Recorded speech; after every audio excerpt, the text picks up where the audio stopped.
Jesus Christ, Jesus Christ. Jesus Christ, it's Jason Bourne. Welcome to the Sunday Movie Marathon. It is episode 36. We watched the Jason Bourne movies, all three of them, plus, we didn't do the last two. No. But I wouldn't have wanted to. But yeah, we're here. Just spoiling the episode already. Yeah, sorry about that. Whatever. You could just turn off your phones now. It's over. Yeah, sorry. Spoiler alert, they were epic. Yeah, episode 36. I want to apologise first and foremost. I know my audio is quite inconsistent over these episodes. I hope that we've sorted it out now. That Chris has kindly given me an XLR cable, which should help the audio, and it should fix the problem. If it helps, I can actually hear you this time. I couldn't hear you at all last week. Yeah, because last week I just wasn't on the Wi-Fi. It was I got off. I was like, my Bluetooth was on, and I was on the Wi-Fi because we're recording over Zoom, and it's wasn't even on the Wi-Fi. I'm so sorry. Yeah, we spent pretty much all of last episode just kind of having to guess what you said. Yeah. Occasionally I heard like a sentence. I was like, okay, I'll just jump off of that and hope that it actually makes sense. Yeah, I was listening back to that episode. You could kind of tell. To be fair, I was like, oh, they probably didn't understand what I was saying. There were a few bits where I literally couldn't hear anything, and I just like said yeah and like moved away. It was like we were ignoring him, like, oh yeah, he has an opinion, but we don't care, we're just talking about something else. You should have told me. Should have been like, Max, here's the deal. I mentioned it in the beginning, but yeah. Hopefully that clears up. It didn't. So yes, greatest apologies. I'm sorry, and I'm sure it's working now, though. I hope you guys can hear me. Yeah, it seems fine. We can hear you at least. Lovely. I hope that translates to the recording. Oh dear. Have we been over the last week? Yeah, not bad. We went on a great trip over the weekend. Shit, yeah, we did, boy. We went to bloody Cornwall. Went to Cornwall, St. Austell. Best weekend ever. Connor returned from the Alps for us. Yeah, he came back. Also with the other Connor Reed, friend of the podcast. Went with them. Thank God it was like really warm and sunny. Just had a really, really great time there. So I think we would recommend that. Definitely go to St. Austell. Do it. If you got... it was really cheap as well, honestly. Didn't cost a lot in the end. We went to like this place that I kind of want to plug just a little bit called Harbecue. Best meal of our lives. It was insanely it was good. Incredible. I got like a mixed meat wrap dish with like nachos. Oh my God. Flavor country. It was amazing. And then like afterwards, they were like, oh, did you enjoy your meal? And I was like, that was the best meal I've ever had in my entire life. She was like, okay. Yeah, it's cool. Great. Maybe they just hear people say that so often, they're just kind of used to it now. You're like, we know we make the best food in the world. We make the best food in the south of England. Yeah. But yeah, that was a lot of fun. Went to a lot of beaches, took a lot of photos. Polaroid was used to its fullest potential, I think. Yeah, we climbed a massive rock. Oh God, yeah. Yeah, we climbed, Rush Rock. This huge rock. I was so scared, man. I don't know, it's a really tall rock. And there was like, just cows there, like mountain cows. They weren't mountain cows, but just cows there. We took photos of and saw that sometimes they weren't there when you look back. And like ghost cows or something. But the rock, it was terrifying, honestly. It was insanely terrifying because you don't have like... It's just a rock, really. There's like a ladder there, but if you fall off, you die, essentially. Yeah, there wasn't like any like protection or anything like that. You were literally just standing on a massive rock. Yeah. Just made me feel worse when like the kids overtook us. Yeah. Just like kids like, climbing up the rock with such ease. I'm like, don't look down. Please don't die. Not here. Yeah, it was a great weekend, all in all. we kept talking about watching the last half an hour of Shrek 2. Because where we were staying in like an Airbnb and they had Netflix on the TV. The owner had their own Netflix account logged into the TV. And obviously someone had watched the first hour of Shrek 2. So it was just on the continue watching. I was like, we should watch the last half hour, which is arguably the best part of that movie. Yeah. But we never did. We watched a lot of Dave Chappelle instead. Some of his stand-up stuff. Preparation, I suppose, for episode 45, where we're going to watch Chappelle's Show. Yeah, it's made me excited for that show to the point where I feel like I may just watch both seasons for the episode instead of just one. It's a short season, I think. Yeah. So I think there's only something like 20-something episodes in the entire show, to be fair. Yeah, relatively short. So that's that. Cornwall, 10 out of 10. Yeah, really, really great experience. We were blessed with some nice weather, indeed. Yeah. Which it seems like we're not going to get, because me and Darcy this weekend are going to the Download Pilot Festival. So obviously the government have been doing loads of like pilot scheme things where they're doing like experiments, getting everyone to go to these big like events with no social distancing or anything, getting everyone to test for COVID before and after the event. So we're going to the Download Festival one. 3 days of music, 10k capacity, I think it is. And it's meant to be pissing it down the whole weekend, so Which is gonna be fun. glorious. It's actually classic Download weather. So, I mean, 19 was to go by. It's going to be an absolute shit show. As long as I don't fall down. Yeah, and as long as the tent doesn't flood, we'll be okay. The tent won't flood. We should probably get tarpaulin. Do it. Honestly, speaking from experience, when your tent floods, you're basically done for. It was literally the only reason that I was able to stay the year that I went was because we managed to get some tarpaulin. That was the only. Otherwise, we were fucked. So I'm gonna relay that to everyone before we go. Okay. Yeah. It is not a fun time. I know, The tent Max. gets flooded. Speaking from experience here. It was not a good year. Good festival, but not a good year to go. Certainly not. Hopefully, this one's good though. We hope. I just want to get back to festival life and actual normal music things. Yeah, got a lot of gigs lined up. To be fair, just hoping they don't get cancelled. That's exactly it, and that's what we're going to the festival for. You're welcome, guys. If we get COVID, it might be worth it. Well, let's hope not.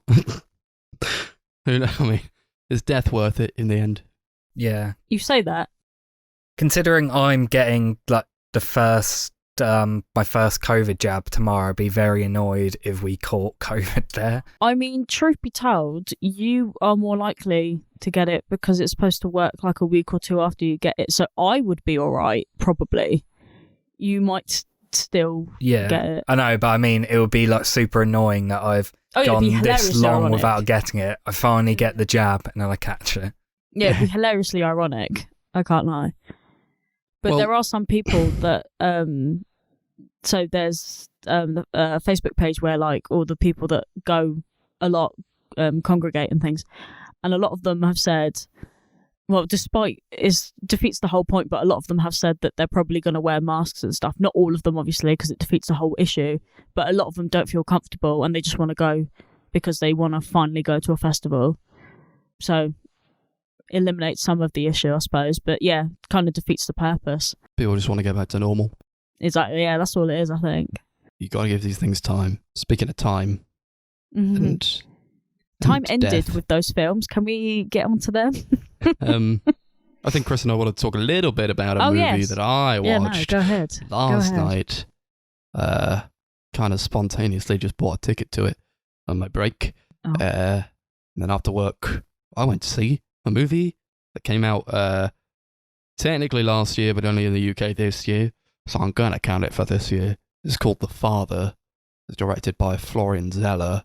It stars Olivia Colman and Anthony Hopkins, and it's about like a man played by Anthony Hopkins, who has like dementia, and it's basically about like how he's being cared for by his family and like the tribulations that come with this horrible disease, I think. So I went, and it was me, and I was the only one in the theatre, bar like 3 other people, which upset me greatly because I loved the movie so much. It was absolutely amazing. We talked a bit about Anthony Hopkins in Westworld on the last episode. He's good in that. In The Father, he's incredible. I love this movie so much. It's probably, I've not seen Silence of the Lambs, I don't think, but this is pretty much the best performance I've seen from him. It was very heart-wrenching, to say the least. Yeah, I would agree. He is incredible in this movie. I have seen Silence of the Lambs, and I think he's great in that. I love him in The Elephant Man as well. 2 great performances from him. But I think The Father is like easily his best performance. It feels almost like a swan song, because he's very old now. It feels like a late career, like him just knocking out the park one final time almost. And if this was like one of his last films, and like I assume it will probably be his last Oscar win or nomination, it's a great one to go out on, because he is really what I think carries this movie. If they had a lesser actor in there, or someone playing that doing that performance but not quite as good, I don't think the film would have been quite as amazing as it is. He's a very diverse actor, and it shows a lot of that diversity in this movie alone, in this one performance. I was kind of just expecting, like, oh, this man has dementia, and we're going to watch, like, it's going to be really sad, but, like, we're going to basically watch, like, a play-by-play of this man, his descent into this disease. And that's kind of what I got, but also, like, I didn't expect it to play around, spoilers, by the way, with, like, time so much, and, like, its structure. I was really surprised by just how interesting the whole production was as a whole. Like, I didn't really expect it to like jump around so much in terms of like it's how it portrayed time and how he experiences time. It's not linear really, and like that also extends to like the actors that starred in it. There's like an implication that like different people are the same character, like different actors play the same character, or like some people who he sees aren't there, or they don't look like how he sees them. It kind of blew my mind, honestly. It was kind of like, I don't know if you've seen this movie called Tokyo Story, but it's kind of about, no, that's like a really old like 50s movie from Japan.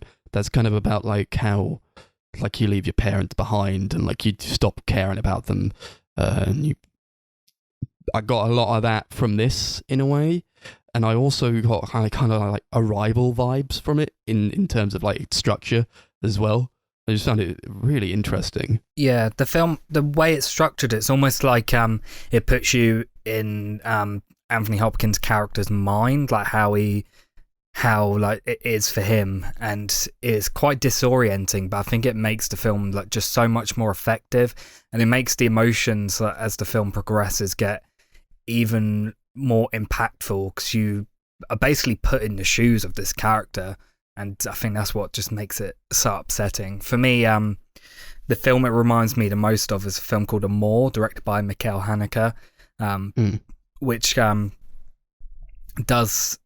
doesn't play around with time this way at all, but it does like show an old person like slowly dying, basically, them slowly breaking apart and degrading. And I think it's also a very, very depressing movie. I don't think this is quite as like dark and dour as that movie. There is like some level of optimism at points throughout this film, and I don't think it's like completely depressing and upsetting throughout the entire thing. But yeah, it's quite an upsetting film still. Yeah, I don't think it's trying to be upsetting or depressing. I think it's just trying to show a more realistic depiction of this kind of disease. that people do live with, and it's scary. It's really fucking scary. And just, I love how it kind of plays with horror elements ever so slightly. As much as it is kind of just like a drama, it's got these other elements to it that makes it better, and it makes it a cut above something that would go for this type of premise. I gotta give props to like the editing in that way as well.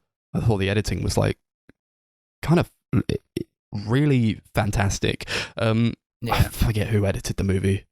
I don't know, but I think Florian Zeller, this might have been like his first movie, was it? Or like he did the play for this movie, and then he adapted it into this movie. He was kind of worried that it wouldn't translate. But I mean, I've not seen the play, but just going off of the movie itself, he did a phenomenal job. Yeah, you can kind of see how it would be done as a play, because it's a lot of minimal locations. There's not really a lot going on. It is literally just pretty much just viewing the actors like do what they do best, and obviously the writing as well, which is also really, really good. Yeah, like you said, editing is so good. I think it actually is Florian Zeller's first movie, which is insane. Like, I can't believe this is someone's first movie. It's so well done. It's pretty crazy, honestly. It's so emotional, so emotionally engaging to me. I was like, just don't sob loudly in front of these three other guys that are like at the back of the theatre. Just, don't do it, man. Just like all these different moments came in. I was like, oh, for fuck's sake. There's like a part where like he's trying to put on his jumper, and then Olivia Colman comes in. She has to help him with his jumper. That set me off. Oh, Jesus Christ. Because it kind of got me thinking about like, oh man, I don't want to die. I don't want to get old, and I don't want to like get to a point in my life where I'm having to look after my parents in this state. I don't want to like look at my parents and like see them deteriorate in this way. It's so, it kind of just puts you into exactly how these characters would be feeling. It just got to me a lot. Yeah, it's a very sad movie, but it's a great one that I would literally recommend to pretty much anyone. It's a shame that, like you said, there was so little people in the cinema. I kind of expected that would be the case. I didn't expect this to be a film that sold loads of tickets, which is why I was kind of annoyed that they waited so long to release it in the UK instead of putting it onto streaming or like putting it up to rent or something like that earlier on, like they did with pretty much every other film nominated for Best Picture at the Oscars this year. This was like the only one that was released theatrically after the Oscars, like a month or two later, which is a shame. Yeah, it's annoying. Like when I went to see The Conjuring 3, theatre was packed. Literally every fucker was in that theatre going, ooh, scary stuff. Man. Like I don't want to be that guy, but like, come on. It does though, doesn't it? It just says more about the average film goer. Yeah. I mean, it says me, but I get it. I'm with you. People want to be scared. People like schlocky horror movies. They want to go to the theatre, go on like a date with a pretty girl, and like have a like cuddle up to you. I get it. We've all been there. But yeah, I wish.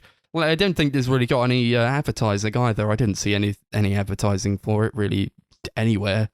I saw a out and couple about of or online, adverts really. on YouTube, but that was about it, really. Yeah, but, I've seen a poster on like a bus stop somewhere. I hadn't really heard about it until Chris brought it up, and then I heard about it at the Oscars, and then I saw a couple of adverts on YouTube that were like the father, and that was it, and I was like, oh, okay. Yeah, it's weird. Yeah. It's like a lot of high profile actors in this movie. You got your Anthony Hopkins, Olivia Colman, a few others who I definitely recognise, but I don't remember their names of. Mark Gatiss is in this. He played a really interesting character who I kind of thought maybe was kind of a metaphor more than a character in itself. And like whenever like he or like one of the other characters was like straight out mean to Anthony Hopkins' character. I was like, please stop this, man. He doesn't deserve it. They're like telling him to like get out, or like just like, why are you doing this to like your children, or like why are you still here? Why don't you fuck off? And like, dude, when Anthony Hopkins cries, I'll break down, and I just couldn't take it. He's like slapping him across the face. I was just in tears as he's crying. It was so sad. Anything else to add? Do you want to rate it? I could rate it, sure. Yeah. Great movie. Highly recommend it. It's a real shame it's not being advertised as much as it could be. I imagine this is going to be one of those films that will be like a sleeper hit, where when it eventually goes to like Netflix or Amazon Prime or one of those things, it will be talked about a lot more and a lot of people will see it. Whereas people aren't going to go to the cinema to see it. They're going to see Conjuring 3 instead. Yeah, I give it like a 8 out of 10. It's been quite a while since I've seen it, so I don't remember it entirely. Maybe if I watched it again, I'd give it something higher, but yeah. Yeah. I had a little lament on Twitter about people not seeing this movie. It just makes me a bit upset. But, I mean, I get it. I get the mindset, really. But yeah, I loved it so much. Wish more people were there. But at the same time, I don't know if I would really want to be crying so loudly in front of just a packed theatre. I don't know. Yeah, but yeah, fantastic movie. I loved it so much. I'll watch it again for sure. Maybe not in the cinema again, because I mean it's pretty depressing. I don't know if I want to put myself through that anytime soon. But I'll get the Blu-ray definitely when that comes out. Loved it so much. 10 out of 10 for sure. Nice. So before we get into the Bourne movies, I just wanted to bring up a little bit of news about the actor Ned Beatty, one of the greats who passed away a couple of days ago. I don't know if you guys know him, but he's been in quite a lot of stuff. Plays the villain in Toy Story 3, Lotso. He's in Rango. He's probably more well known for being in. He was in a lot of like classic 70s movies like Deliverance, All the President's Men, Nashville, and he was in the film Network. He's only in the film for like 10-15 minutes, but it's one of my favourite performances in any film. He's incredible in it, and I cannot recommend that film enough to everyone who hasn't seen it, because it's just an absolute masterpiece. So yeah, it's a shame. He was a really great actor. Yeah, damn. Rest in peace. That sucks. Get a lot of. It was always sad when one of the greats passes away. Honestly. Indeed. Anyway, on to this week's marathon. Fucking hell. Yeah. I was going to say let's lighten the mood a bit, but I don't think this is lightening the mood at all. In fact, this is worse. Oh my god. The Bourne movies. This is the marathon where time stopped. Honest to God. That's the magic that Bourne has. 6 hours. Felt like far longer. We did less than 6 hours.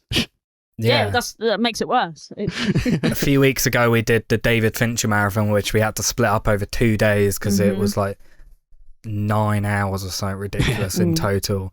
That felt half the length of the Bourne movies. Oh my God. Yeah. Where do we even begin with this? With the first one. At the beginning. Right. The first movie. From 2002, The Bourne Identity, directed by Doug Liman, who everyone loves. He did Chaos Walking, a bunch of other things. Yeah, this film is about it's like an assassin called Jason Bourne, played by Matt Damon, who at the beginning of the film wakes up in the middle of the sea after being shot. He's got amnesia, he doesn't know who he is. So he spends the entirety of the movie kind of trying to figure out who he is while a bunch of bad guys are coming after him. He's also got this girl that he's investigating things with. Cannot remember her name, but she's there. She was Marie. That was it. I didn't remember her name. Good thing Max remembered something. Yeah, that's kind of the plot. He's trying to find out who he is, who he works for, and people are coming after him and trying to kill him, so he has to try to figure out why that is. So, what did we all think of The Bourne Identity? I I mean, as far as the films go, it was quite painfully average. I didn't hate it, but I didn't love it or even like it, but I just didn't hate it. It was just kind of there. It was an experience that mostly forgettable, but the most memorable, I would say. Yeah, that sigh says it all, doesn't it? This movie was absolutely terrible. I hated this movie so much, man. I don't know. You say it was like average. No. I don't know. It was really bad. I don't know. Well, I guess it was the best of the ones that we watched, but it's not saying much, honestly. Yeah, am I just defeated? You know? Yeah, I mean, maybe. I don't know. Like, probably. It starts and we're like, what the hell is happening? Chris is like, don't worry, guys. It's like it will reveal itself to us. I'm like, yeah, there's no we're context an hour into whatsoever. this, Chris. Nothing has been set up. It's just like straight in. It's like, here's a man they found in the ocean, and he doesn't remember who he is. He's got the amnesia, and he's gonna work on this boat. We're like, oh, who the hell is this guy? Okay. It's like it skipped a huge chunk right at the beginning. I'm like, have we watched the second movie by mistake? I didn't understand. It really does feel like a sequel. It doesn't feel like the first film in a franchise. They just basically start in the middle of a story, and I don't think that's always like necessarily bad, because sometimes that can be like done really effectively, but I don't think it is done well at all here. It's just very confusing. There's like, you're just constantly like, what is going on? And they never really explain much. And when they do explain some things, it's even more confusing. Yeah, it just adds more questions, doesn't it? Like, they'll find out one thing, and then you'll be like, well, where did that come from? How come he's doing this? Why is that happening? And there's just no...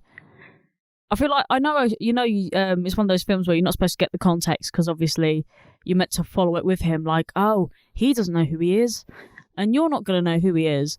But I would like to know at least something, like, why are people after him? What has he done? What's this about? Why is he suddenly like a master in kung fu? Like, what is going on and why? Because he was the best of the best. He trained for years. They trained him. They spent so much money to train him to be the best assassin in the world, and he did some stuff. And now they're after him. I think. Wait, is that the plot to this? I don't know. Is that what happens? We don't even know. I don't know. I don't remember. I don't remember this movie. All these movies have the same plot. They have the same plot. Max, it was the second and the third one that had the same plot. This one might as well have the exact same plot. Yeah. For all I care, it could... What happened in this movie? I don't know. I forgot it. I forgot it like immediately. We jumped into the second one. What was that movie about again? I don't know. Yeah, I've forgotten quite a lot of it. Yeah. Just like, it was about Jason Bourne. Some guy called Jason Bourne. So for me, it's like a 2-hour long movie. For the first hour, I was actually like quite enjoying it. I was like, okay, like, yeah, they're not really explaining a lot, but I like confident enough in the movie that as it goes on, they'll explain things more and it'll just get like more engaging as it goes on. And then there was just a point where I just stopped caring and just nothing really happened. And I don't know where that point was. There was just a point halfway through where I stopped giving a shit, and then the film just got duller and duller as it went on, and it just became an absolute slog to sit through. It was so boring. It was quite a chore. I felt it started off with me thinking, okay, this could be onto something. And yeah, no, do you know what? I actually agree with you. I don't know where it stopped for me being at least kind of interesting. Like, it went from it's just one of those things that kind of peters out because you realise it was never doing anything that good. And you were just kind of like, oh, it's a mystery. And then it never reveals anything particularly interesting. So you're like, oh, where did it all go wrong? Oh, from the beginning. So I mean, it is possible, Max. I mean, I know you're a little bit of a skeptic when it comes to these movies, but no, actually, no, I agree. Sucked. There was just there's not a lot going on, but that doesn't bode well for the for the rest of this podcast. So I'm going to shut up for a bit. I don't know. He just goes into like this bank, and he's like, I have an account. I don't know why he's in this bank in the first place. He's like, I feel like I need to be in Switzerland. Well, okay. No, there was that in one of the bullet things, there was like a little light thing that when you shone it on like a laser pen, and when it shone, it told him where the bank was and what his bank account number was. And for some weird reason, that was the only part that made me go, okay, that makes sense, because now he knows he's going to Switzerland. But how did he actually know, like, do you know what I mean? Like, did they go, okay, he's definitely that guy? Because you know what I mean? Like, you can just go to anyone and be like, this is my bank account number, without any identity, any proof, any... It's just... Is it just convenient for the film to be like, he's got that account number, send him through? Yeah. Just convenient. And goes into the bank and he's like, damn, I'm really rich. Oh, okay. He's like, what's my name? He's got like 5 passports. He's like, my name is Kenneth or something. And we're like, oh, wait, what? His name's like Kenneth, and he finds his Bourne passport. He's like, oh shit, I'm Jason Bourne. And we're like, oh yeah, now it's gonna get epic. And then it doesn't. It doesn't. No, you're right. I feel like the film kind of has a fairly interesting premise, and it just ruins it by creating what is just like this super generic and cliched like espionage action film. Like, there's nothing really different or unique or new to this movie. Like, there's points where they definitely try and be more serious and don't focus like entirely on just like action and being like ridiculous and over the top or anything, and like they actually try and develop the story and stuff. But that stuff is just so boring and just, yeah, it's so dull. Yeah, even like they don't have a story. They don't have a story. But like, even the parts that are meant to make me interested weren't interesting. Like when all the fight scenes were happening, I just thought, this sounds ridiculous. Like, the whole thing to me just sounded like someone just got like up like the like YouTube sounds and was just like, we'll just layer that on top. Like, it was just like corny, and it was just weird. Terrible sound effects in all 3 of these movies. Really, very they're bad. just the most cheesy stock sound effects they possibly could have gotten. Kapow, kablam. It was just like, you know, if you was just to like Google punch noise, that is exactly the sort of noise it's that it was. It's the sort of sound effects you'd expect to hear in a Looney Tunes cartoon. Yeah, it was not good. Yeah, I like thinking about it. Sleeping on a bench.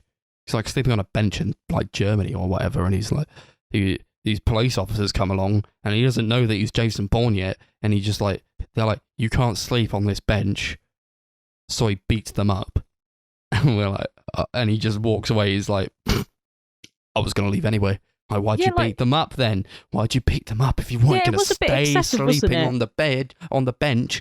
Also, why do you feel like no remorse for just beating up these guys just trying to do their job? Literally, they were just like, well, you know, we're police officers, you can't sleep here. And he's like, do you know what? I'm going to grab you and I'm going to chuck you to the ground. And we were just like, why? Well, you just... why? To be cool? To be epic? Yeah, because he's like, I didn't know I had this strength within me. Well, okay. Oh so my God. he's epic and awesome, but who cares?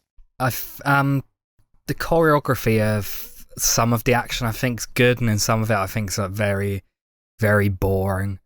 There's like a few bits where they actually there's bits where it's actually like surprisingly brutal and violent. Especially there's like a scene where he's fighting in an apartment complex, and it's not like very well choreographed, but it's like surprisingly violent for a 12. Like there's bones being broken, you can see blood and stuff. Wait, isn't that in the exact same scene where that guy just jumps out the window? Yeah. That guy is just like, I'm here now. Like, okay, and we're going to fight Jason Bourne. We're going to fight you and me. It's down to us. We're like, who the hell is this guy? This is really epic. We don't know who this guy is. You just come here to kill Jason Bourne. And Jason Bourne beats him up because he's awesome and he has hidden kung fu abilities. And then he's just like, oh, you beaten me. I'm going to jump out of the window now. I don't know, to escape. He knew Yeah, how that was exactly how far up he was to kill yourself, because that's a really ineffective way of committing suicide. Well, it clearly worked. Spoiler alert, He just guys. broke his but, ankle, like, just shattered both wow. of his legs. He starts like screaming in pain. I don't know if that happened. You'd be like, that didn't work out very well. Just it didn't even lead anywhere. Like after that, it was just like no one ever mentioned it again. Like it was just. No. I feel like that kind of just describes a lot of the film. Like there's multiple scenes where you are introduced to characters out of nowhere. There's just like scenes with new characters who like talk about Jason Bourne or some like espionage shit, and it'll just go nowhere and add nothing to the film. Like there's a few points where they like have small scenes and to introduce like characters who do nothing in the film and then come back in the sequel. It's like it feels very much like they knew from the get-go they wanted to make a franchise out of this, and they didn't really care whether they set up everything in this film as long as they like hint at things that they're gonna head into in the next ones.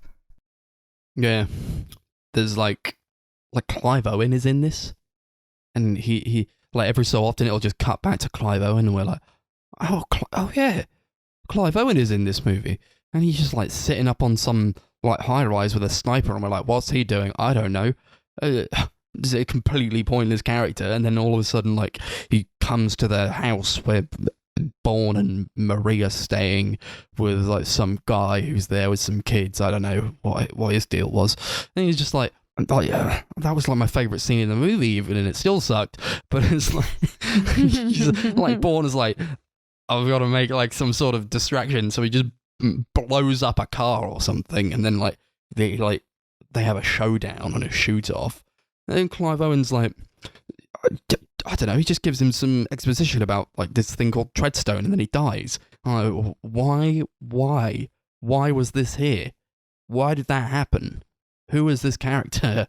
And why did any of it matter?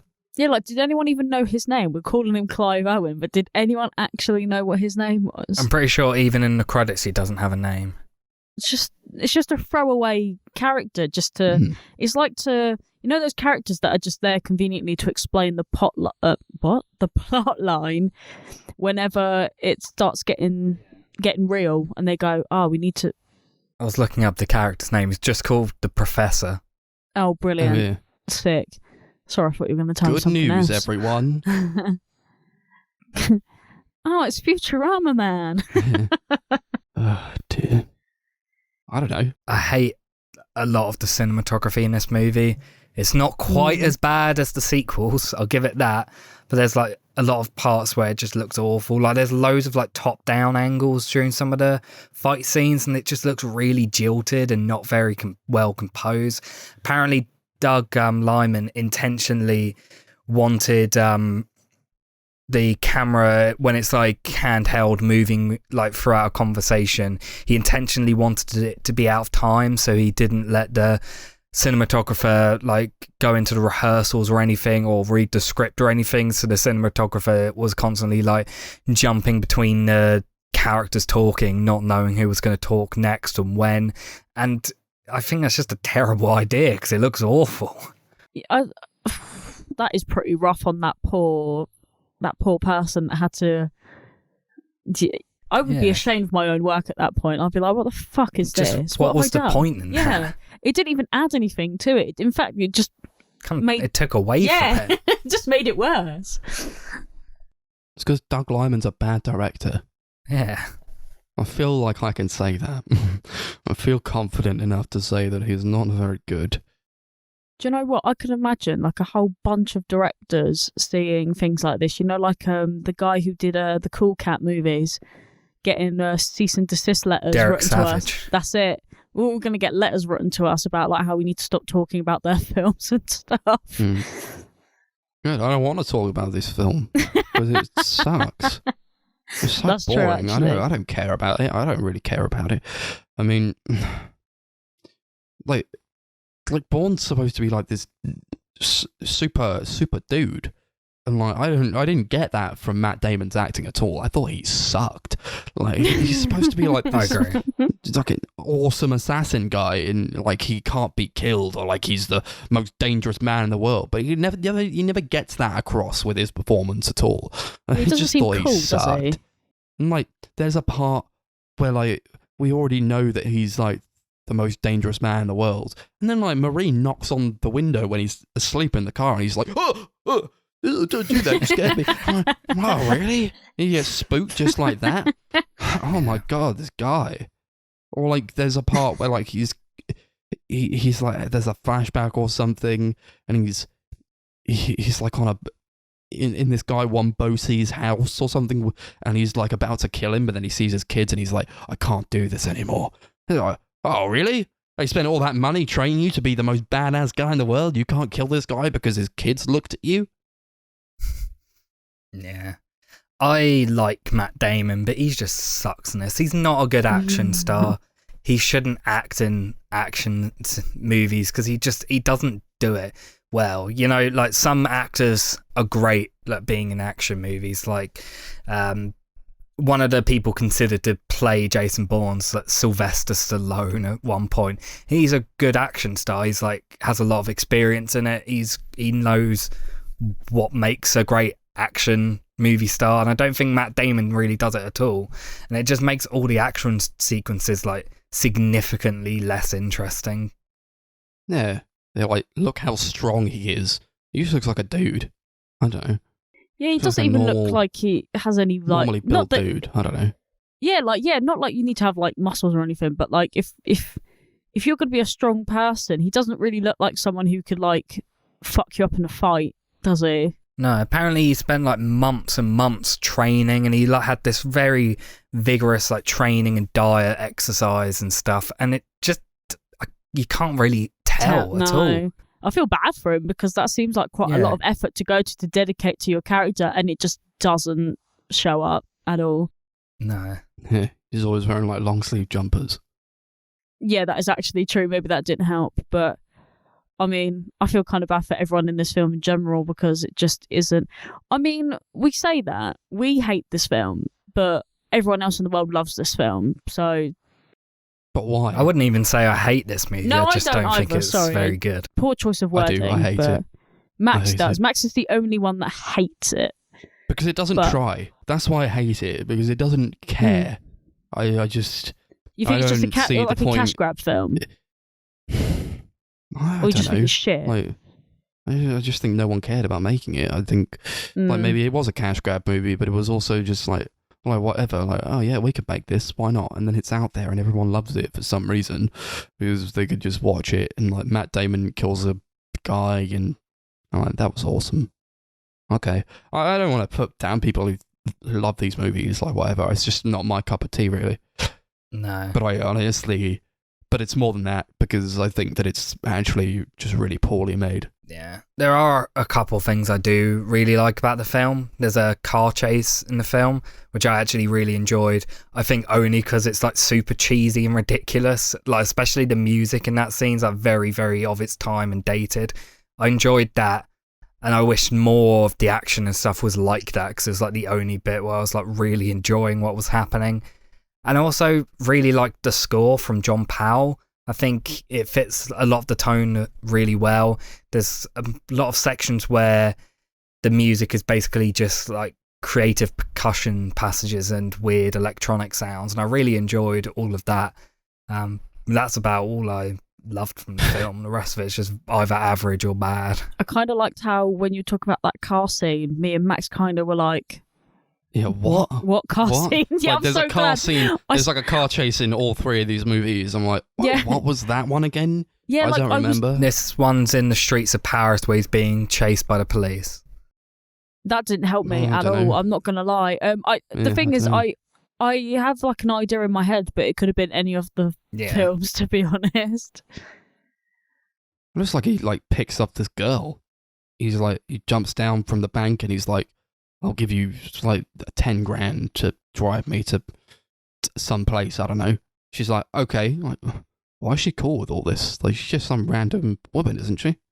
Well, supposedly he was like, "You need the money, and I need a ride," and she was just like conveniently also there for the plot to progress. Yeah, but then she like stays with him like the entire time. Yeah, because the chemistry they have is... They have no chemistry. There's like a tiny... Yeah, they made out, didn't they? Don't you tell me that they didn't get have together. sex because there was chemistry involved. They have like a tiny bit of chemistry in like one or two scenes. No, I'm telling and even you, then, there was none. it's not really chemistry. It's more. It seems like it was written to be chemistry, but the actors don't have it. It 100%. There was absolutely nothing involved. I just went, oh, they're just gonna fuck because it's just a boy and a girl, and they're. It was obvious. It was just. Oh, it was painful. It was like, oh, here we go. Finally, it's happened. It was so unnecessary. It didn't need to be in the film at all. No, it did. And the thing is, because, well, I'm not going to spoil it or anything, but because of what happens in the second film, it really did even need to happen. There was absolutely no reason, no rhyme, like, oh, okay, cool. They've got together and... No, you don't understand. She's a white woman and he's a white man, and they're in this movie together and they interact with each other. So, hence, they get together. Right? She's the only woman in this movie, right? Yeah. Pretty much. Yeah. Until the second one, yeah. Yeah. Okay. So, yeah, exactly. Okay. That's why they have to get together. Who else is he going to get with? One Bosie? Yeah, why does he have I to don't get think with so. anyone, though? It was just unnecessary. 100%. It needs a beat. Is it for, like, those, the poor women that, like, you know, when their boyfriends are like, oh, yeah, we want to go see the Bourne movie, and it's just like a throwaway romance that the women can go, oh, that's nice. I'm going to level with you, Darcy. It's for nothing and no one. It literally didn't need to be there, and they don't care about it. No, he didn't. He just didn't, and I'm just clutching at straws. I really am. So, all three of these movies are apparently based on novels by a writer called Robert Ludlum. And by that, I mean, this film is loosely adapted from the book, Brilliant. in which they take the plot roughly and run with it and basically kind of do their own thing. Doug Liman intentionally wrote like a rough outline of the film or the plot of the book, gave it to the writer and instructed him not to read the book and just to write whatever he wanted based on that outline. What? And apparently all the sequels, the only thing they have in common with the books are the title. They don't adapt the novel in any way. They literally just copy the title. Oh, wow. Maybe that's where it all went wrong. So I'd actually be interested in reading the books just in case they're like good. Because I saw a lot of reviews saying that the film is bad, but the books are great and like completely different in every way. So I'd be interested to see what they're like. That would actually make sense if the books were good because people were watching the films because they like the books, then this makes a whole lot of sense. But I don't know. I'm not really someone who sees a bad movie and like afterwards realizes that the book was better. I meant the goes other and way. reads the Well, book. the other way round is what I meant. But Yeah. I'd be very disappointed in the films in that case if I had read the books and then been like, "What the fuck is this?" Yeah. Doug James Liman Walker. has a history of that. Doug Liman's out there to make people who love books sad. Yeah. He's out to ruin people's love of books. I hate this guy. I hate this film. I hate this trilogy. I hate Bourne. I just hate Bourne. Bourne into boredom. So I got a bit of trivia to throw out before we get into ratings. Mm-hmm. Apparently this was actually the first film in the UK that got a 12A. Obviously, it was originally at 12 and then 12A was brought in 2002 and this was the first film to get rated that. Wow. I'm still not interested in this film. Okay. You're like, yeah, you can your kids can see this, don't worry.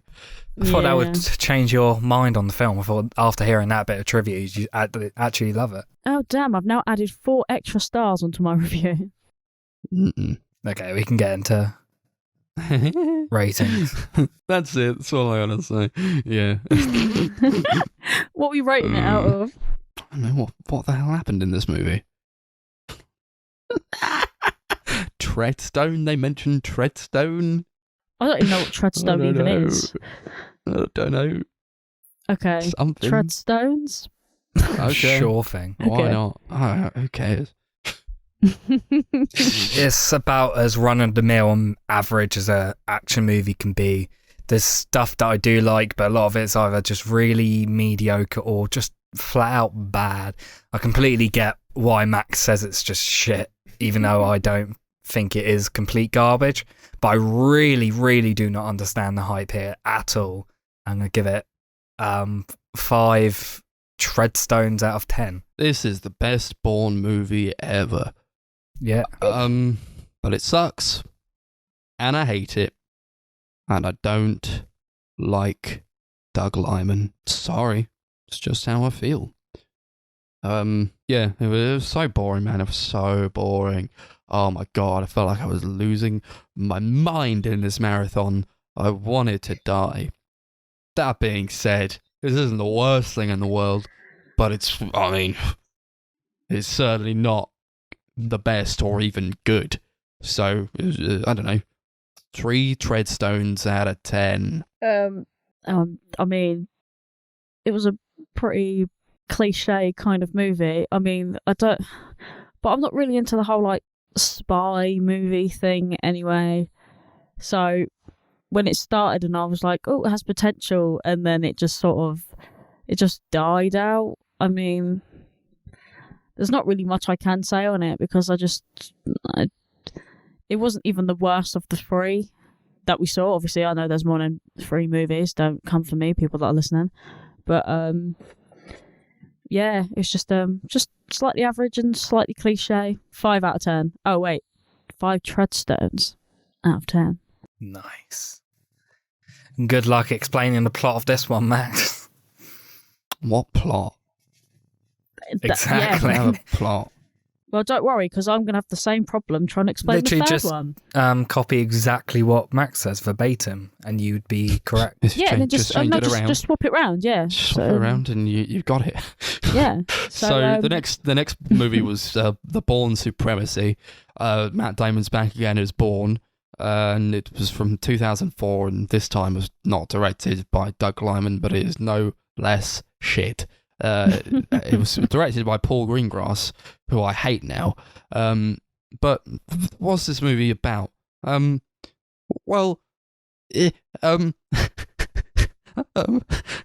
apparently Bourne is falsely framed in a CIA operation, and he's kind of forced to return to his assassin ways of old, and he's got to figure out why they're after him. I think that's what Google says. I honestly couldn't tell you what the hell happens in this movie.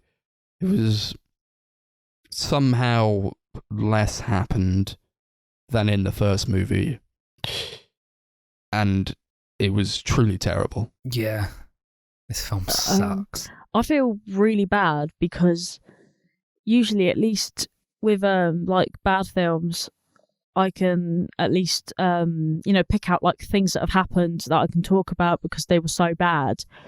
But I honestly don't remember a single thing about this movie, like at all. Yeah, this is like the worst kind of movie where it isn't like completely incompetent. It isn't like complete absolute dog shit to the point where it gives you like nothing to say. Like it's just so in the middle. There's nothing good about it. There's nothing like super painfully bad about it. There's just nothing to this movie. It's just so devoid of anything. There's like nothing you can really say about it. It was almost as if I watched it and then someone like erased my memory straight afterwards. Like took nothing from it.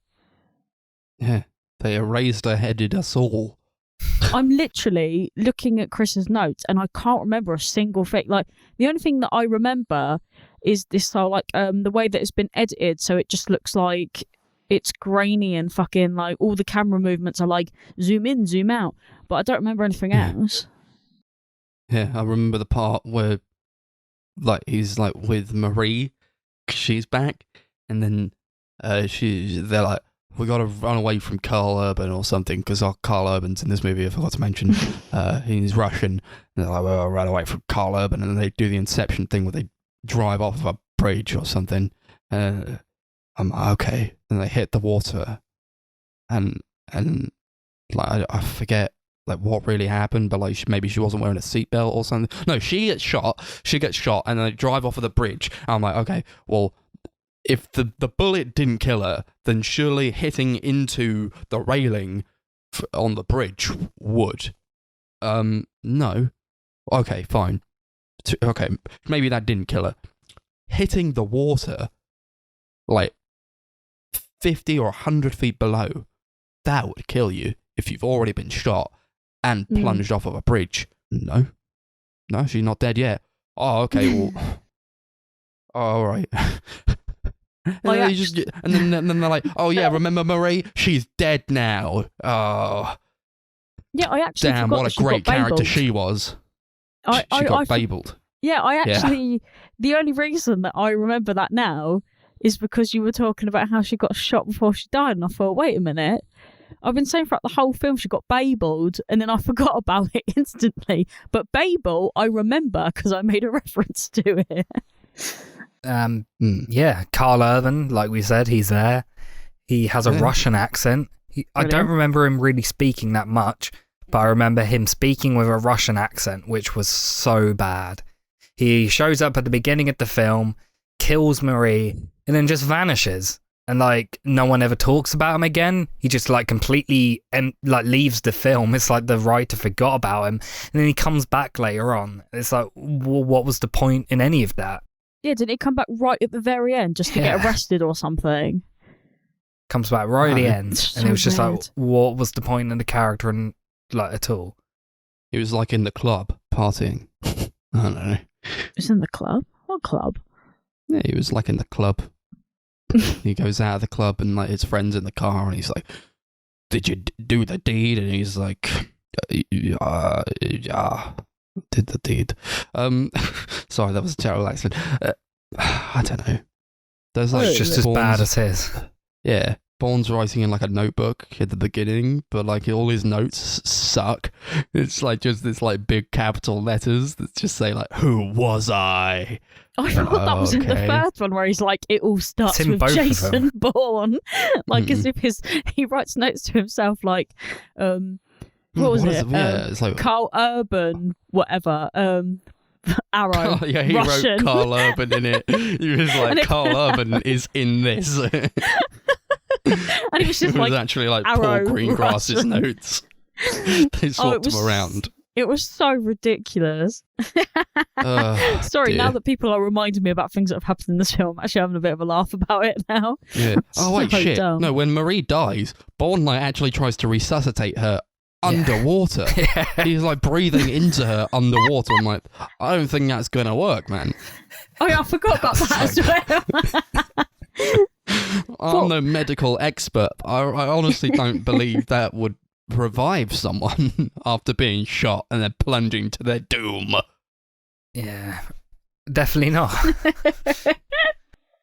And then like Carl Urban's like, he gets into a car and his like mate is like, is he dead? And he's like, yeah, he's dead. His mate's like, you know for sure? He's like, yeah, I know for sure he's dead. I'm like, how do you know he's dead? You didn't stick around. You didn't even stick around to see the car pulled out of the water. You don't know if he's dead. Yeah, they just assumed that. To be fair, I think anyone would assume that if they had supposedly shot them and they plunged into the depths of water, I would probably assume that they had died as well. I'm not going to lie. Not Jason Bourne, I know, because he's invincible. He's indestructible, isn't he? He's our Mr. He just Bourne. gets born again. Oh, There you go, he's Jesus born Christ. again. And he's Jason Bourne, the Supremacy. I don't know what that means, but I would actually I don't know love why it's called Bourne Supremacy. I don't No, really The know. title literally means nothing. Yeah, didn't they? You said they just took it from the screenplay or The whatever. book. Oh yeah, they Yeah. just took it from the book and went because he's supreme. He's the supremacy of assassins, white. or he's He is white. Are there any black people in this film? I don't know. There's a Russian. I don't remember the film well Kiwi. enough. Well, there you go.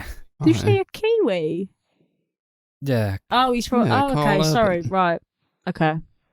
Yeah. It's about as close as it gets to POC representation. Apparently so. That's how, like, whitewashed this movie is, apparently. Either that or someone's going to come over and be like, but that's Shit, not was it true. in this movie where, like, it like, has this establishing shot of, like, this, like, CIA base, and then, like, there's, like, a static shot. No, it's not static. I can't say static. None of the shots in this are static at all. No, which shaky pissed shot. me off. Yeah, so there's like just like someone holding the camera and up to this sign on the door, and you're like, okay, I can read that, and then it zooms into the sign. I'm like, I could already read that. Why did you zoom in to this sign? I And think that's that's something I the had such a third one. massive problem with. It's the Oh, weird is it? office effect that they have. Yeah, where they like Oh when, god, well there when we they go. like Yeah, have a exactly. normal shot and then they just zoom straight into it as Yeah. if your eyesight is terrible. But that happens in this movie too. Like Born Yeah, it Supremacy is does. filled with all these really awful, like Parks and Rec type zoom-ins and jerky Oh yeah, movements. And, like yeah, it's where, like we're in the people are office or speaking. something. Yeah, and then like the camera will jolt to like whoever's talking, and then it will jolt back, and then it will like zoom in on people's faces, and it's just like the weirdest thing I've ever seen. Yeah.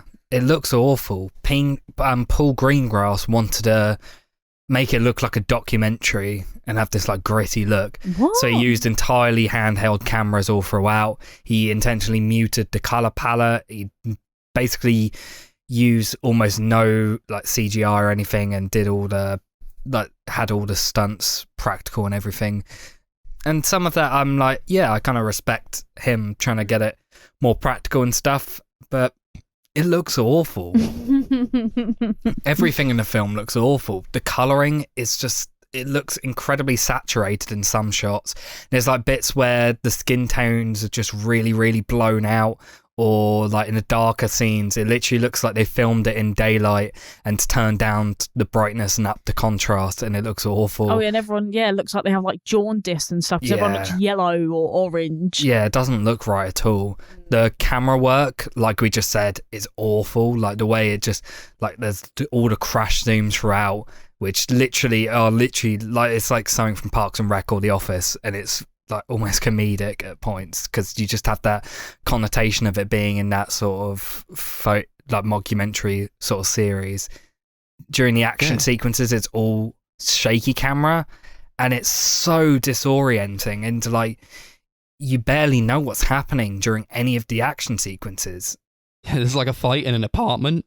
We were like, what the hell is going on here? It shows like none of the action because like the camera's so shaky, and like it's just Bourne fighting this dude in an apartment where he's like, you know what? In another life we could have been friends, and then they start fighting or something. I don't know. And, like, I can't see anything. I don't know what's happening. No. It sucks. It's really bad. Occasionally you'll get like a static shot, but it'll be like very like minimal. Like you'll see it very like barely see it, and like the way it'll switch between handheld and static is super jarring. And that I don't have a problem with using handheld camera, especially in action sequences where obviously they're trying to get you up and close with the action. Like I get them doing that, but there's no reason for the camera to be constantly moving like this, especially in just like simple scenes of dialogue that don't need it. Like, and the camera will constantly go in and out of focus for no reason, zoom in and out for no reason. It's just, it looks awful, and it just ruins the entire movie. It makes it unbearable to watch. Suck. That's it. That is the final word. Just suck. One thing that pissed me off in this movie was What? like, there's like, when it shifts to like different locations, the locations, like they appear on the screen as text, but the text is not embedded in the movie. It just shows up as subtitles. Yeah, that Do you was so what? weird. I didn't actually notice it until because they did it again in the third movie, and after Max mentioned it, I only just noticed it.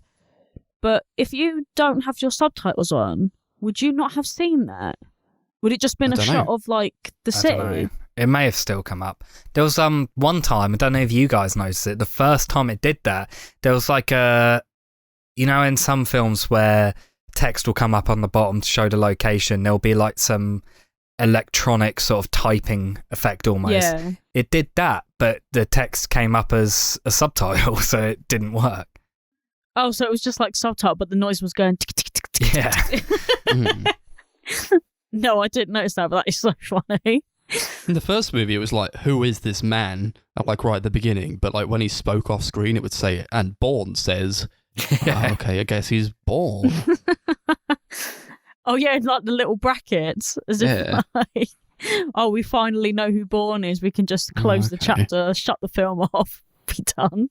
It's really incompetently made. I It was don't know. so stupid. There's like a part at the end where he goes to a girl's apartment for some reason. I'm like, who the hell is this?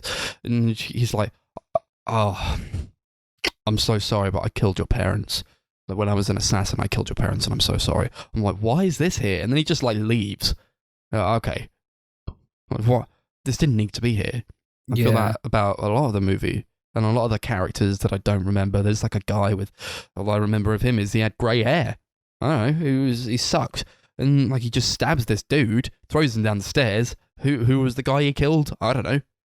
And the movie doesn't care enough to let us know who the characters are. I think that scene where he's like talking to that little girl is to give him some sort of like emotional arc to show, oh, this is how far he's grown. But it doesn't work because the character is just so nothing. That there's nothing interesting about the character. He's so lifeless and just blandly played and written. It's like just a shell of a person. There's no personality or identity there. Just Yeah, so you can be like, flaccid. you know what? I could be Bourne. Yeah. I can put my personality onto him because he's just a shell of a man. Just like a video game. Yeah. Jesus. I really hate the editing in this film. The cuts happen all the time. There's like a cut every... I think the average length of a shot apparently is 1.9 seconds. So there's a cut like every 2 seconds, basically. And it never allows you to soak in what has just happened. And especially when the camera's flying all over the place, it's just that you don't know what's happening at all. There's also like there's multiple like like flashback sequences throughout the film, which are edited like the ending sequence to a Saw movie. And it's just so bad. Is that this one? I thought that was the third one. Happens in both of them. Oh, is that where Oh. like where they try to make it really obvious that it's a flashback, so they can have all the like grainy lines down Yeah. on the screen I think and stuff? I think it happens once in this film, and in the third film it happens like every 10 minutes. It happens quite a lot in the third one. I don't remember it happening in this one, but then I barely remember this film. Yeah, it did remind me a lot of the Saw movies, to be fair. It really did. I think I'd rather watch the Saw movies. Yeah. Oh, 100% would watch them. At least they're funny. Yeah. Yeah. Like they're bad, but they're like enjoyably bad. This is just Yeah. bad. I just didn't feel anything towards it really. Like it's a movie where, I mean, we could just stop talking about it now, and I'd never talk about it again. But we've said that about so many films on this podcast where we go, "Oh, we never talk about it again. It'll be all right." Do we just hate? Yeah. Do we hate films? Or do we like films? I don't really know anymore. I like good movies. This is not a good movie. I'm sorry. People love these fucking movies. I don't know why. I don't know what to tell you. Like I honestly... Like, sometimes you can watch like a movie that you don't agree with, or you're just like, yeah, that wasn't very good, but I understand why people like it. I genuinely don't know why people like this movie. No, I don't know why I they don't like get these it. movies. No, it's there's really a million it's other movies really out there. popular. That do exactly what this does, but a million times better. And I don't get it. I don't get the mindset at all. And the weird part for me, I guess, is that I know we didn't see the fourth or the fifth one, but supposedly those are the bad ones. So how bad could those ones be? So we would have killed ourselves if we had to Probably, watch yeah. those. I would assume so. Ooh. I don't know if you have anything else to add to this movie, Max, but I didn't have No. many notes and we've gone through them all. Mm-hmm. I really don't. No, I just hated it. I hated it a lot. Yeah. So should we rate this out of Soup because I wrote the note title as Bourne Soup. Yeah, why did you write that? I noticed it and I just didn't say anything. So the supremacy is Bourne Soup. Oh, Bourne Soup. That would have been a better title for this, to be honest. Yeah. Okay. Yeah, this film is just, it's so dull. There's nothing to it. It's just an absolute chore to sit through.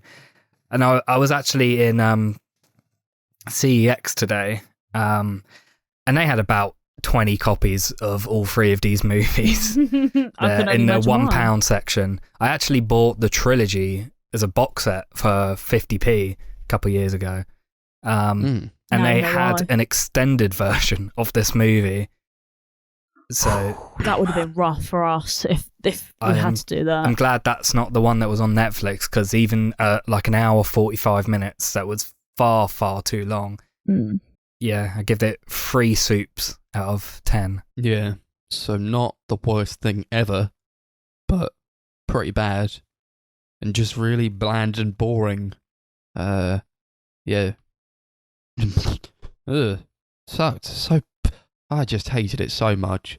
Hated the experience of watching these movies, and it was like, honestly, like a lot of these marathons I just couldn't do if not for you guys, you beautiful babes. You just helped me to get through it. I would have murdered myself. Would have self-murdered if not for you guys. Yeah. I don't think I would have finished any of these movies by myself. No. I kind of got the vibe that Max was going somewhere, because at points you just saw him with like his head in his hands, and I was just like, yeah, that's a mood. It reminded me of when we watched Food Fight together a few years ago, and he just became a broken shell of a person and like stopped speaking about half an hour in. Yeah, I can imagine that is exactly what this movie did, because Max just immediately just stopped living, basically. He was just existing, just watching this movie. Barely. And he still hasn't rated it yet, have you noticed? 2 soups out of 10. Suck. I've genuinely forgotten what I've rated it, so I'm going to go back on here. Just don't remember any of it. I just remember laughing at all the reviews on it. This movie is the most epic movie. It's got a 3.5 out of 5 on here as well, which is absolutely too high. Yeah, it's boggling to me. But mine apparently lays at 2 soups. Nice. Bloody hell. Now you get the pleasure of describing the third film, Darcy. My pleasure, lads. I'm not going to lie, I've opened up Letterboxd because this is the only way that I can go, Jason Bourne is now chasing the CIA instead of the other way around. But I think there's a bit more context that needs to be given to it, I suppose. No. If such a thing exists. So supposedly, so in this movie, there is a reporter called Simon Ross who is trying to unveil Operation Blackbriar, which is like Treadstone, but the upgraded version of that. So if no one knew what Treadstone was, apparently it is an operation from the CIA. And Bourne is out there trying to uncover why the company had hired him and why he is Jason Bourne and how he became Jason Bourne. And it's basically, for me, I don't know about you guys, but I took this film as what should have been the first film, because it seemed to like actually explain the story better, in my opinion. I mean, it wasn't good, but it explained it better than the first film, because the first film felt like the second film. I remember, I think even less about this movie than the second movie. For me, the second and third movie are basically the exact same movie, except the third movie had like one action sequence I really enjoyed. The rest of it was the exact same movie. Like, to the point where the second film's apparently the worst in the trilogy, and this is meant to be the best in the trilogy. Like, this is the one that everyone seems to love. At one point, it was in the 1001 movies you must see before you die book. It's not in the newer editions, but it was in there at one point. Like, this is meant to be a great movie, And I do not see it at all. This is just, it's so bad. I'm shaking my head. Sorry, I realise people can't see me. Yeah, I agree. I don't get the hype. I genuinely don't get it. It's just a leaky puddle in a long line of piss. Hated this movie so much. I mean, like, oh, hey, maybe it was like a little bit better than the second one, only like ever so slightly, but I mean, come on. Like, you're dealing with just some absolute terrible movies here. And it's directed by Paul Greengrass again. Came out like 3 years after the second one. It's the same movie. It's the exact same movie. I hate Paul Greengrass's direction. I think it was just the second movie, but more obnoxious. There's more of that shitty fucking zoom in stuff and like shaky cam and just very visually uninteresting and kind of really ugly. Very bad editing choices. It's just, and again, like, Jason Bourne is a boring character. He sucks. He's not a good character. I don't like him at all, honestly. He just doesn't feel like this guy that they want him to be in these movies at all. Yeah, I don't look at Jason Bourne and think, yes, he's the spy character. Like, he's the, and is it antagonist? Is that protagonist? Protagonist, yeah. Like, I just look at him and I think you could have been any man on the street and anyone else should have been the spy. Yeah, he doesn't. Yeah. He's not a hero. He doesn't sell himself as a hero. No. And I think he's a good actor. I think he's really great in like a lot of dramas. Like, he's obviously he stars in Good Will Hunting and he's incredible in that movie. But he doesn't do action movies well at all. But he sucks in this. Maybe it's not even him though. Like, if you watch that movie and the one before it, the direction's just not that. I don't know whether it's him, because obviously he's been good in things, or whether he's just not good as Jason Bourne. Like, he was a terrible choice, really. And that's not me being horrible. I think I just genuinely don't. I think he could have done any other movie and probably, you know, I don't know. I don't know. Jason Bourne, outside of Matt Damon, is just a poorly written character. He's not a good character to start with. Yeah, that's kind of what I mean, but I'm not trying to get the words out well. Just, you know, put anyone in this role, it's going to be like basically the same thing. Maybe they'd be a little more charismatic, but the roots are the same. You know, it's just don't identify with the character at all on any kind of level. I think he's really bad. Honestly, I hate him so much. And like 3 movies of this, Jesus Christ, I couldn't take it. Yeah, like, you would think that so I know they were advised not to read the books or whatever, but do you think, because I don't think any of us have read them, is the Jason Bourne character actually meant to be like someone completely different, and the directors of the films have just made him this really boring character? I don't know. Yeah, I can't imagine the books being even like any more boring than he is here. They didn't read them, did they? They didn't read them. No. That's the whole point. Like, I don't know whether if they had read what do them, they know? maybe he'd be more interesting. Yeah, like, they've just he's gone, a dude. Right, okay. we've got this spy movie. We're going to try and make him boring as fuck. I don't know. I'm going to make a movie about the most dangerous assassin in the world, and that's basically the kickoff. And they don't need to go into anything more than that. But that's terrible. Imagine that. Like, you can run with that. Like, you have the creative, like, freedom to make the world's deadliest, coolest assassin, and he is the most boring fucking wet blanket ever. Yeah. It was like John Wick, but just without any kind of personality to the direction or like any thought whatsoever. These movies actually did remind me a little bit of John Wick, if they were directed by someone who didn't like movies. Yeah. Like, even like John Wick, I don't think those are like the best movies ever. I don't think, like, even Keanu Reeves is, I mean, that's his character, I guess. He is John Wick, but John Wick as a character, he's not the best character in the world.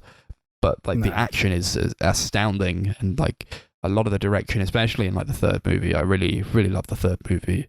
Just like the color palette is really nice and it pops, and all the choreography is really great. And then this, there's none of that. There's none of that whatsoever. There's no personality to it, or like it just feels like Paul Greengrass just like, you're gonna do this, and then I'm gonna do zoom in, and we're gonna make it look like Saw for a bit. Right. It sounds like he's insulting me. Yeah. I think with this film, pretty much every single problem I had with the second movie returns. Like, the plot is basically the exact same, and it's just really badly written. Characters are completely uninteresting. Visually, it looks awful. The camera angles are awful. The editing is so bad. There's like really bad sound effects again. Like, all three of these movies have terrible, terrible sound effects. And like, somehow this film won at the Oscars best editing and sound mixing and editing, and I literally do not understand that in the slightest. That's an absolute crime. Because when we were watching the films, I read that, and all of us were like, no way did it win those 3 awards. And we looked at everything that was nominated that year, and literally all of them should have won instead. Anything should have won instead. I haven't seen any of the films that were up for a nomination, but I can tell you now, any of them would have been worthy over this. Yeah. But the Oscars just don't understand what good editing is, to be fair. Yeah. They think that sound editing and sound mixing are the same thing. Yeah. Dummies, man. I just... Oh, what is it? Like, there's like a recurring thing in this movie where Bourne keeps calling like the director of the CIA, who's called Pam. Every time she answers the phone, he's like, "This is Jason Bourne." She's like, "What? Jason Bourne? Why are you?" I'm like, "He's called you 5 times already," and he's like, "Nice shirt." I'm like, you should get some sleep. You look tired. And she's like, "What? He's watching me." I'm like, "He watches you all the time. He tells you that he watches you every time he calls you. Why are you so surprised?" That was pretty hilarious. Especially like the last time they did it, and we were like, she's like reacting the exact same way yet again. It's just incompetent, honestly. It's like they don't even... It's like it was edited or like written by like 5 people, and they like each of the writers didn't tell anyone what they were writing. Yeah, that wouldn't surprise me. I watched the second movie. I just do it like that. Yeah. The one thing that I will give this film credit for is I do think the action sequences, for what you can actually see, I think they're better than the previous movie. Don't think any of them are good, but I think they're more competent than the previous movie. There's like one sequence that I genuinely really liked, which is the scene in London Waterloo train station where you got like this reporter who has revealed about Treadstone, and he's like investigating into Jason Bourne, and he's like written articles about it, and I think the FBI like send an assassin out to kill him or something, and he's going through Waterloo station, and Jason Bourne's like instructing him what to do to escape these assassins. And they apparently couldn't like block off, they couldn't like shut down Waterloo station to film there, so they literally had to film it in public with like hidden cameras and stuff.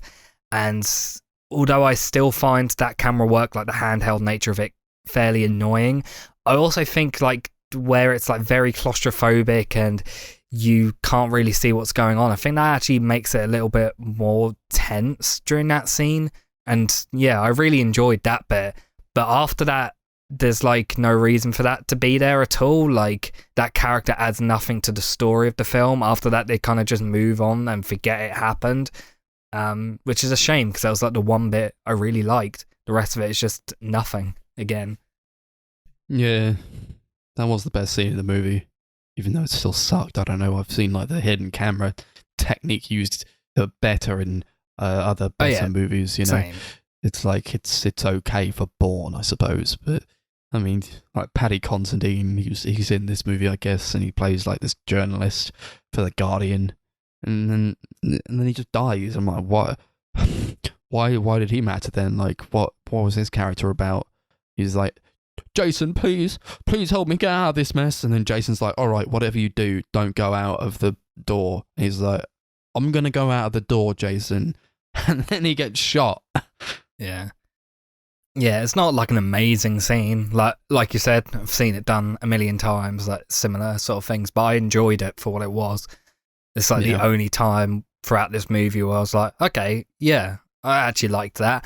And because that's like right at the beginning of the movie, I was like, okay, maybe this is like actually going to be the one I enjoy. Because like I said, it's apparently great. Like it's got an 8 out of 10 on IMDb. Pretty sure it's got a high rating on Letterboxd as well. It's meant to be the best one, but after that I was just like, I don't give a shit anymore. Yeah, I don't even know if like this is worse than the first one, but more it's just at this point, like we've been watching these movies for like 5 hours straight, and like maybe this is just as bad or good as the first one, but like I'm just so jaded by the time we get to it that it just feels worse. Yeah. It was, I feel like, a detriment to the series watching all 3 of them in a row. I feel like maybe if we watched them all like on separate days or something, maybe we'd enjoy them a bit more. But I don't know, they're still not very good movies. It's almost kind of a risk that we run doing these marathons, honestly, because sometimes the movies are better experience, just like one after the other in quick succession, but then you get other movies that are just... they'd probably benefit from maybe taking a day or two afterwards before jumping into the next one. Especially with this series, I feel like it just kind of all blended together into just this mess in my head. Like, it's hard for me to really distinguish, especially the second and third movies, where they're just so similar. It's really hard for me to put either of them aside and know which one was which. Yeah. We don't have the time to do that, though, unfortunately. So we have to do these marathons in, like, one day. So it's just how it has to be done.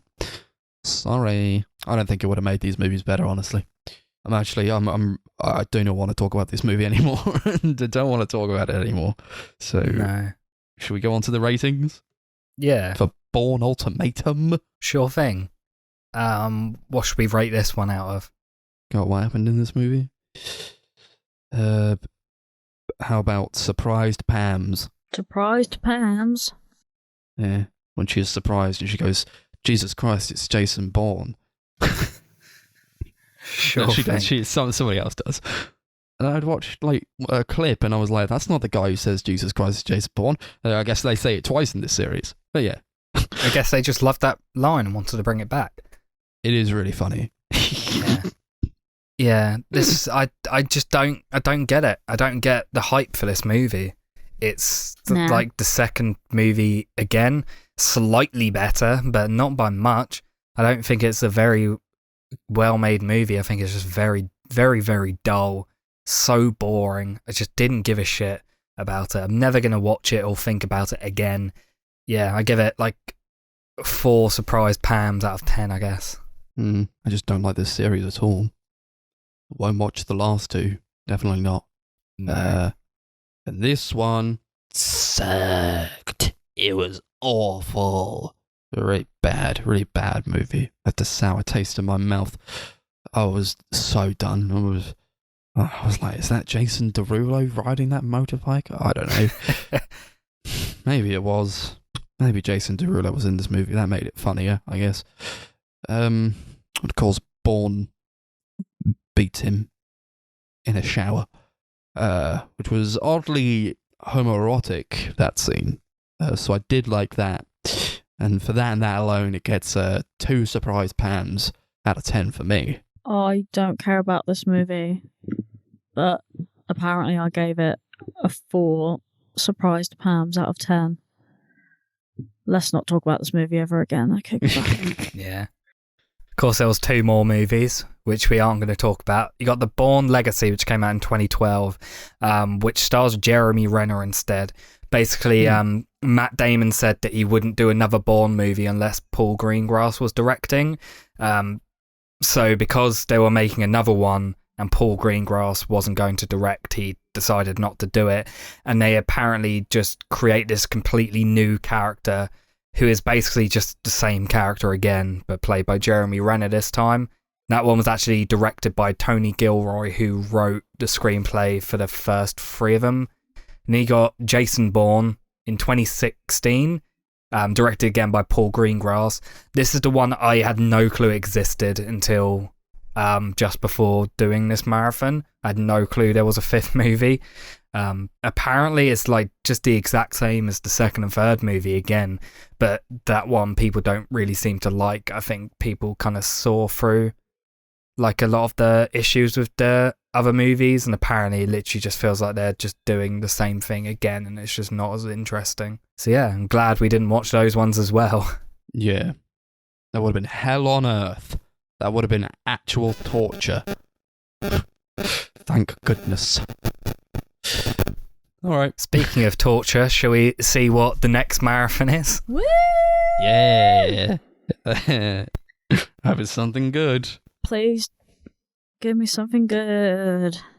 Or Remember, we've got gonna skip 3 until- vetoes. Okay. Yeah, I'll skip until it actually is something good. So this is, I guess this is one where we all get to pick a film, maybe. Okay. It's a genre one, the fantasy genre. So I guess we all pick a fantasy film. We could do that. Okay. Yeah. World's our oyster. Sure. Sure, fantasy movies then.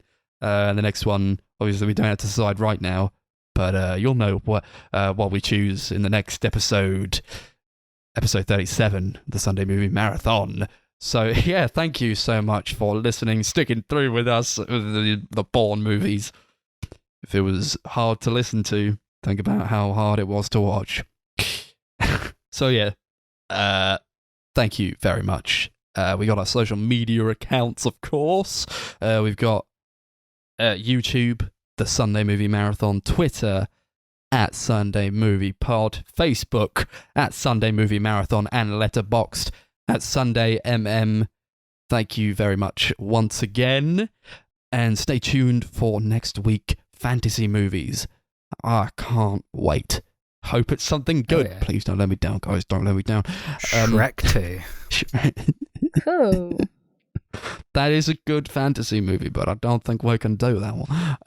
I mean, we could, but we've already done it. We already watched those movies, and what a time we'll that save was. that one.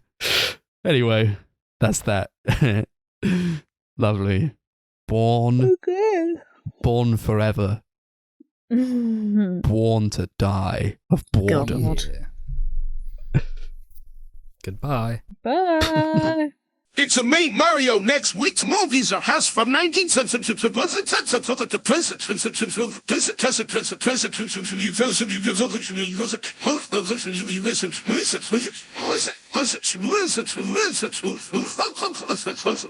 The Princess Bride in Hall's Moving Castle.